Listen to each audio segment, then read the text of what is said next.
Wisconsin Broadcasters Association Hall of Famer Bob Berry ruled Milwaukee's airwaves in the 60s and 70s. He spoke with countless musicians and celebrities over the years.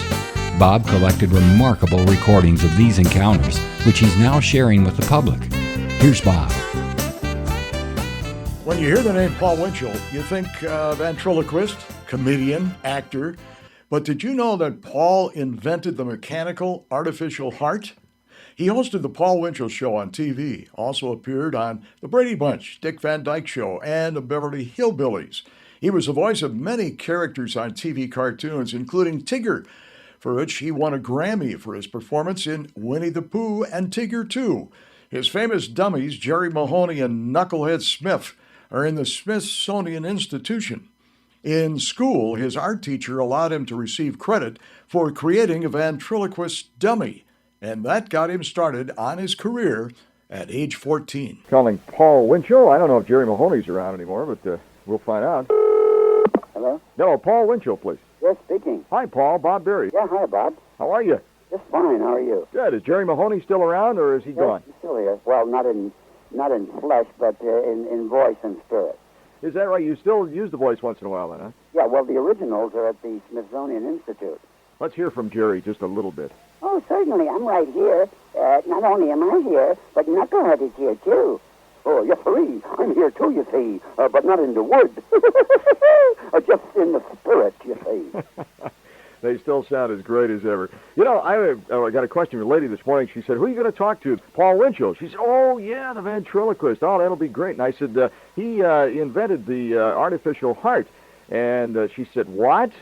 I said, yes. She said, you're pulling my leg. I said, well, you listen, and you'll hear him explain it to you. It's probably the best-kept secret in the world, Jerry. It's not too well known, and I could tell you about it if you want your interview to be a little bit spicy rather than bland. Well, I'll tell you, first of all, let me tell you that for those of you who don't remember, Paul Winchell, one of the TV's most versatile in-demand performers in the 50s, and he had, dropped out of school at age 14. He toured with Major Beau's show. I think you made about $100 a week or something like that at that time. Is that right, We're Paul? talking about 1936. Now, that's about, I'd say, 7 years after the Depression. That was a lot of bucks. Well, I was offered $50 a week, not $100. But let me tell you, back in those days, that was a veritable fortune. As a matter of fact, I really wouldn't have left school, but my family was not very well off, and we had 5 people to support. My dad was only getting $12 a week, so when I got an offer for $50, I just couldn't refuse it, and I entreated my folks to let me go. You know, you also do, I got to ask you this before I forget, you do the voice of Tigger in Winnie the Pooh, don't you, for Walt Disney? Yes, I'm still doing quite a bit of voice work because it doesn't require so much effort. It doesn't require makeup. It doesn't require memorizing or costuming or anything like that. You just kind of walk into a studio and you just do it. It's that easy. So I've done quite a few. Do you get a program there called the Smurfs? Yes, we sure do. Well, I do Gargamel, the evil wizard on the Smurfs. Well, listen here, Raphael. We're going to get the Smurf out, and we'll make gold. How about Tigger? Oh, yes, sirree. This is Tigger. Tiggers love honey. Oh, they really do. Yeah, Tiggers hate honey. I love it. Okay. A couple of commercials there. I've done a thing called Scrubbing Bubbles. That was on for quite a long time. Now I've got one for Fisher Nuts. I don't know whether you see that or not. I think that one is on. What little guy with a big elephant? Yeah, right. And he says, Dan Fisher, a Fisher Nut Company, try my delicious roasted nuts. So you see, this voice business is quite lucrative and quite easy to do. But now let's one foot in show business that way. Let's find out what happened with artificial heart. Now, that was eventually used on in the body of Barney Clark, wasn't it? That's right.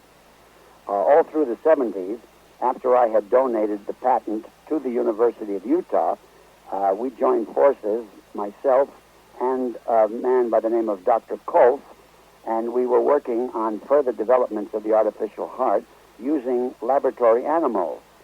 And all through the 70s, it was quite well known that I was the inventor, along with Dr. Kolf, because I appeared on so many talk shows throughout the country trying to let the public know just what we were doing at Utah, but because it was an experiment that dealt specifically with animals, people didn't seem to be very interested. Of course, the moment we had the first human being, then everybody got all turned on, and the rest is history. Yeah, right. Paul, what are your thoughts about the infant with the ape's heart? The baby face. Right. Well, I think it's a very, very fascinating procedure, but I don't think that we have even begun to hear the backlash that is yet coming. My impression goes along two different lines. The first line is strictly the scientific and the moral aspect of it.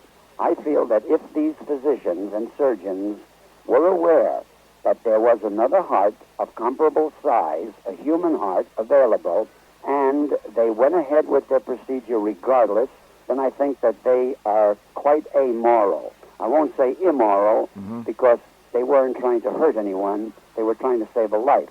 But if they had no knowledge of the fact that another heart existed, or even if they had knowledge but it was too late, then I would say that they did a very moral thing in trying to keep this infant alive.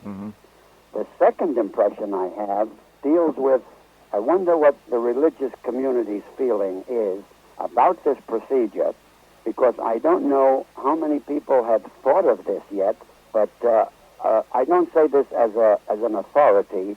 I know quite a bit about genetics, but I'm not an expert. But I do know that a human being could not live on an animal's heart unless it was a related species.